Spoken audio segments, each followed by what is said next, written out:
भाभी लो मिठाई। कल हमारे ना नई भैंस आई है, तो नीरा भाभी ने उसके दूध से मावा काट कर ये मिठाई बनाई है। भैंस आई है तो आंटे मुझे क्यों बता रहा है? भाभी मैं तुम्हें बताना आया हूँ, बल्कि तुम्हें मिठाई देना आया हूँ। नीरा भाभी ने बोला था तुम्हें मिठाई बहुत पसंद है, इसलिए उन्होंने तुम्हारे लिए मिठाई भेजी है। अच्छा, ला दिखा कौन सी मिठाई है।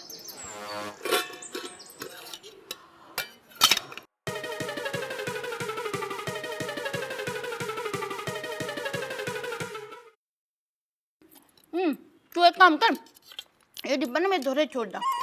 अरे एक काम और करिए, जो और हो ना तो वो दे जाइए। ठीक है भाभी।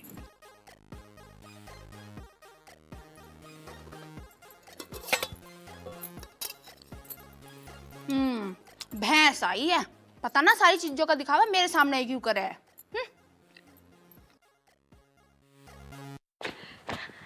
अरे रिंकू, दे आया अपनी बड़ी भाभी को मिठाई? हाँ हाँ भाभी दे आया। जीजी तो मिठाई देख के बड़ी खुश हो गई होंगी ना? हाँ खुश तो बहुत हुई थी, पर जैसे ही मैंने उन्हें बताया ना कि हमारे नई भैंस आई है, तो एकदम से मुंह से चढ़ा लिया और चिढ़ते हुए बोली तू मुझे क्यों बता रहा है। अच्छा, और क्या बोली? और हाँ जैसे ही मैंने मिठाई दिखाई ना तो उनके मुंह में पानी आ गया और एकदम झट से सारी मिठाई खा गई। अच्छा चल ठीक है, मैं जीजी के लिए और मिठाई बना दूंगी। अरे आप उनके लिए मिठाई क्यों बनाओगे, वो तो तुमसे इतना चिढ़े हैं। रिंकू, दुनिया में सारे लोग एक जैसे नहीं होते, और अगर हम भी उनकी तरह हो जाएंगे तो उनमें और हम में क्या फर्क रह जाएगा? हाँ भाभी, आप दुनिया की सबसे समझदार भाभी हो, मेरी अच्छी भाभी। अच्छा दादाजी, अब तू अंदर जाके पढ़ ले, तेरा कल एग्जाम है। अरे मैं तो भूल ही गया था, मैं जा रहा हूँ। अच्छा सुन सुन सुन रिंकू, मैं ना कुसुम ताई के घर जा रही हूँ, उनकी तबीयत खराब है, उनका हालचाल पूछाती हूँ। तू तब तक ना अपने सब्जेक्ट की पढ़ाई कर ले, मैं तेरे से आके सुनूंगी। ठीक है भाभी। ठीक है? ठीक है भाभी।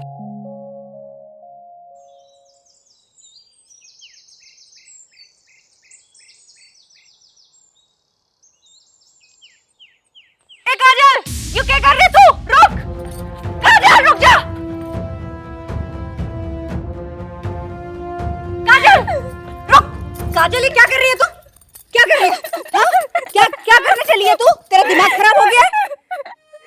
भाभी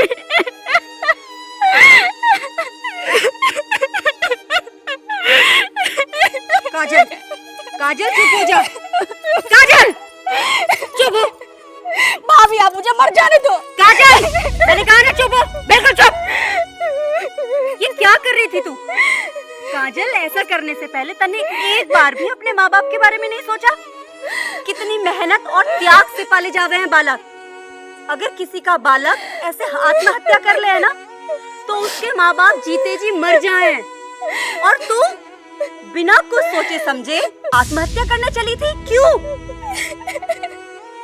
भाभी मेरे पास अब जीने की कोई वजह नहीं बची, मैं मजबूर हूँ। काजल, ऐसी कौन सी मजबूरी है?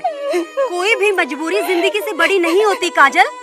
हर समस्या का हल है, हर परेशानी का हल है। और ऐसी क्या मजबूरी आ गई थी जो तुम आत्महत्या करने चली थी?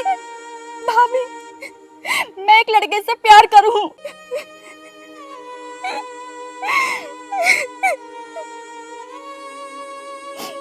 और मेरे घर वालों ने उससे मेरी शादी भी तय कर रखी थी।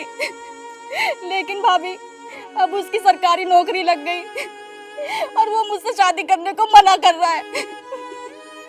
कह रहा था कि अब उसे मुझसे भी अच्छी लड़की मिल सकती है। अच्छा तो ये बात है। काजल, ये तो अच्छा हुआ जो तुझे इस लड़के की सच्चाई पहले ही पता चल गई। अच्छा एक बात बता, अगर ये सब कुछ तुझे बाद में पता चलता और शादी के बाद उस लड़के की नौकरी लगती, तो वो क्या करता? तुझे तलाक देता और छोड़ देता, किसी और से शादी कर लेता। फिर क्या करती तू? काजल, जिस लड़के को तेरी फीलिंग की कद्र ना है, तेरे प्यार की कद्र ना है, तो उसके लिए मरने को चली है? चल ठीक है, मान लिया कि आज तू मर जाती, तो क्या होता? उस लड़के को जरा सा भी फर्क ना पड़ता। फर्क पड़ता तो तेरे माँ बाप को पड़ता। तेरे माँ बाप जीते जी मर जाते, उनका बुढ़ापा खराब हो जाता। काजल, अगर सबक सिखाना है ना, तो कुछ बन के दिखा, कुछ करके दिखा। तो फिर मैं क्या करूं भाभी? काजल, पहले तो बिल्कुल चुप हो जा। चुप हो, बिल्कुल चुप। अब मेरी बात सुन, मुझे ये बता, उस लड़के की नौकरी किस में लगी है? यूपी पुलिस में सिपाही है। बस इतनी सी बात में वो इतना ऊपर उड़न लगा। काजल, आसमान छूने की कोई हद ना होती। अच्छा एक बात बता, तू कितनी पढ़ी लिखी है? बीए। और वो लड़का? 12वीं पास। बस काजल, तू उस लड़के से कहीं ज्यादा पढ़ी लिखी है, कहीं ज्यादा काबिल है, और तू उस लड़के की बेवफाई पे मरने को चली थी। काजल, मेहनत कर मेहनत, और बड़ी अफसर बन के दिखा। काजल, तेरी कामयाबी ही उस सिपाही की बेवफाई के मुंह पे जोरदार तमाचा होगा, समझी? भाभी, मैंने तो नौकरी करने के बारे में कभी ना सोचा। अगर नहीं सोचा है ना तो अब सोच। काजल, लड़कियां लड़कों से कम ना है। अरे हर क्षेत्र में लड़कियां बड़े बड़े पदों पर बैठी हैं। कला में, राजनीति में और सामाजिक क्षेत्र में लगभग हर जगह लड़कियां अपना नाम रोशन कर रही हैं। यहाँ तक कि लड़कियां देश की सीमाओं पर भी तैनात खड़ी हैं। काजल, ये मत भूल, हमारे देश की राष्ट्रपति भी एक महिला ही है। दृढ़ विश्वास से और मेहनत से आदमी जो चाहे कर सकता है और जो चाहे बन भी सकता है। काजल, आंसू पोंछ, रोना नहीं है बिल्कुल भी, और तुझे मेहनत करनी है। उस लड़के को उसकी औकात दिखानी है, हारना कोई विकल्प नहीं है काजल, समझी तू? भाभी, मुझे सही रास्ता दिखाने के लिए आपका बहुत बहुत धन्यवाद, और मैं आपकी उम्मीदों पे भी खरी उतरूंगी और उस छतरपाल को भी सबक सिखा के रहूंगी। वाह दुर्गा वाह। प्रधान जी नमस्ते। नमस्ते बेटा, तूने अपनी समझदारी से और अपनी बातों से आज इस छोरी को आत्महत्या करने से बचा लिया, तो बड़ी महान है। बल्कि मैं तो कहूँ इसकी नहीं, इसके माँ बाप की भी जान बचा दी। ये आत्महत्या कर लेती ना, वे बेचारे तो लोगों के ताने खा खा के मर जाते। और एक बात और बताऊं, हमारे गांव पे भी बदनामी का ऐसा ठप्पा लग जाता कि इस गांव की छोरी ने आत्महत्या कर ली। प्रधान जी, ये तो मेरा फर्ज है। ये लड़की इतनी मेहनती है, इतनी पढ़ी लिखी है। अगर आज ये किसी की वजह से अपनी जान दे देती ना, तो हमारे समाज में रहने का क्या फायदा था? यह बात तो सही है, सुन ले।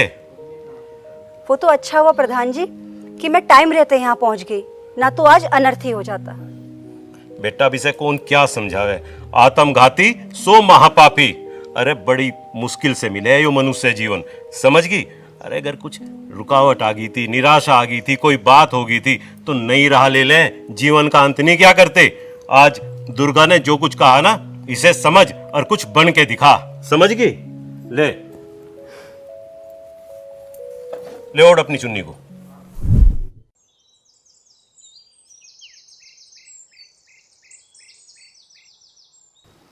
भगवान तो बड़ी चिंता में रह रहे हैं, क्या मामला है? सुनो जी, मुझे अपनी काजल की बड़ी चिंता रहे। तू काजल की चिंता क्यों कर रही है? हमारी काजल ऐसी नहीं है, वो बहुत होनहार है और वो पढ़ने में भी बहुत तेज है। देखना एक दिन अफसर बनेगी वो। ऐसी औलाद भगवान किसी किसी को देवे है। देखिए तू, जिस दिन वो अफसर बन के गाँव में आएगी ना, तो पूरा गाँव गर्व करेगा उस पर। हे भगवान, ये मैं क्या करने जा रही थी। मेरे माँ बाप जिन्होंने मुझे पैदा किया, पाला पोसा, एक लड़के के चक्कर में उन्हीं का विश्वास तोड़ने चली। हे भगवान, मुझे इतनी हिम्मत देना कि मैं कुछ कर सकूं, उनकी उम्मीदों पे खरी उतरूं, कुछ बन के दिखाऊं।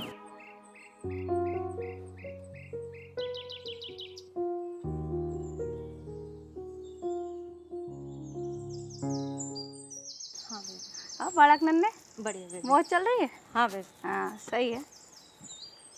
देख रही है महारानी को, है तो छोटे घरों की, लेकिन फैशन में कोई कमी ना है। लूट लूट के खा रही है हीर को। हाँ बेबे, सही कह रहे तो बन ठन के टंच रहे। अभी 2 महीने पहले तो 1 लाख का हार लिया और भैंस लिया, वो अलग। अच्छा बेबे। हाँ, मुझे तो ऐसा लगा है या बर्बादी करके छोड़ देगी धीर को, पर हमें के लेना, छोड़ दो। चल।